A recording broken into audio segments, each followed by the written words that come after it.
Hi guys, EBPMAN here with Tablets for Me. Today, LG launched the Urbane 2nd Edition. This is an LTE capable watch running Android Wear. Let's do an unboxing and let's check it out. Alright, so let's go ahead and do the unboxing. Move this out.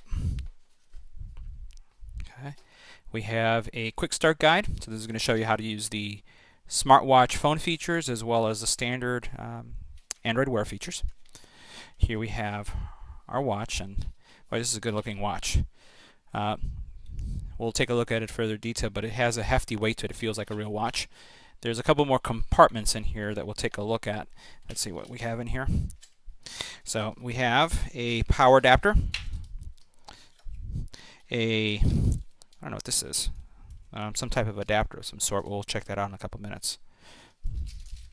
A charging cable, and the user guide. So pretty much, I think, is there anything else in there? No, that's it. So that's pretty much all there's to it. So you have your watch, your power brick with some type of adapter, charging cord, the quick start guide, and your user guide. Let's start it up and let's see what's new about this watch. So the first thing you're going to want to do is install Android Wear on your phone. This is an LG V10. I've installed Android Wear, and what I'm going to do is I'm going to power up the watch. So I'm going to use the standard charging cable. It is a magnetic cable. That's something that I didn't really expect. It's not a Qi charging like you see with the Apple Watch or that you see with Samsung. So you have to plug it in just like this. LG symbol is turning on, and you can see, boy, this is a gorgeous screen. You can really see how nice the colors and the animation is. The screen is slightly smaller than the Moto 360 screen. It's 1.38, and the Moto is, I think, a little bit larger than it. We'll double check that with the specs a little bit later. But here we have it starting up, Android Wear. So welcome to begin. Swipe over to the side. I'm going to choose English, and now it wants to start pairing with the phone. So we're going to go to the next one. I've already downloaded Android Wear, and now it says look for the LG Urbane 778. Now keep in mind, you can now pair, today you can pair an iPhone to Android Wear devices. Now this being a phone also may have call forwarding capabilities that I yet to test and understand, and I don't know if that's going to work also on the iPhone, so I'm going to do that test as well. So here we're going to pair it first with the LG G10 or LG V10, and let's go ahead and do that.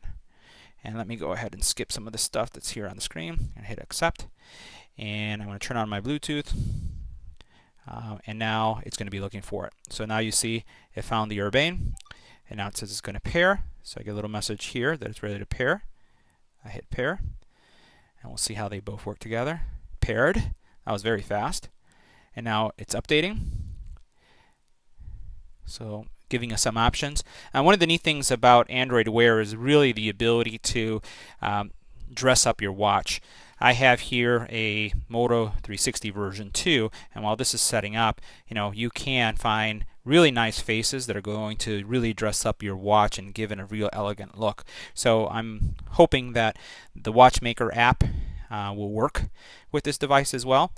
And we'll go ahead and skip this. I don't know. We can enable notifications if that's something that we'll do, and we'll go ahead and do that. And now I have to authorize it, so let me go ahead and do that as well. Now once I've enabled the notification piece, it went ahead and connected. So right now it's going through some sync process. You'll notice that it has 11 things that it needs to synchronize. So it's probably some type of updates associated with connecting to my V10. So what we're going to do is we're just going to let it complete its setup, and then we'll come back and just take an exploratory view of the Urbane version 2 and see how the phone features work. So now let's take a closer look at the watch. The watch is a very good looking sports watch. It does look like a real watch and not so much a technology based watch with Android Wear, as you can see by the overall aesthetics of the watch. This area right here, this is your speaker. On the bottom you'll find that this is your barometer, this is your microphone. You do have magnetic contacts here, so the charger does connect magnetically and provides charge to this part here. You do also then have these contact points that are available on all areas that allow you to gain access to your SIM, and this actually happens to be your SIM remover that you're going to connect here to remove that. On this side, you do have a power button, you have a phone button, and then you have your health button.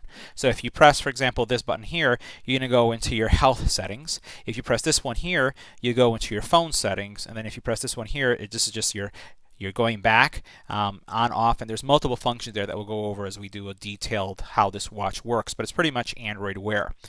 The band is not removable, so that's one thing that you should all be aware of.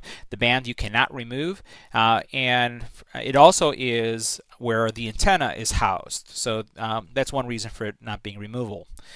It does have a Qualcomm Snapdragon processor, 1.2 gigahertz. It is running the latest version of Android Wear, and this is the connected version. So this is a unique version, not like what you find on the Moto 360 or any other phone that, or watch in this case, that's out there. It is 44 millimeters thick, so it's a thicker watch, right? So it's a thicker watch, so it is a larger watch, but the screen is only 1.38 inches, but it does have a really nice resolution. The screen, and we'll turn it on for a second so you can make sure you can see that, it is very, very clear and very watch-like. I want to say that when I look at this this watch, is really hard, again, to tell that it's not a sports watch. From a size perspective, right, so we were talking about the screen resolution and how it was 1.38 inches. Compared to the Apple Watch, because many people may compare this to the Apple Watch is 1.32 inches. Resolution on the Apple Watch is smaller, 272 by 340 versus 480 by 480. So this has one of the highest resolutions, and it's an OLED screen. Now, the other area that I just wanted to highlight is the battery. The battery on this watch is a 570 milliamp hour battery. 570, one of the largest batteries on a smartwatch in the market today. And comparing that to the Apple Watch, which only has 205 milliamp hours. So significantly larger when it comes to that. It is IP67 certified, which means you can wet, this watch can get wet. It can go up to 3 feet. Submerged for up to 30 minutes. However, I wouldn't recommend showering with it. I just wouldn't do it.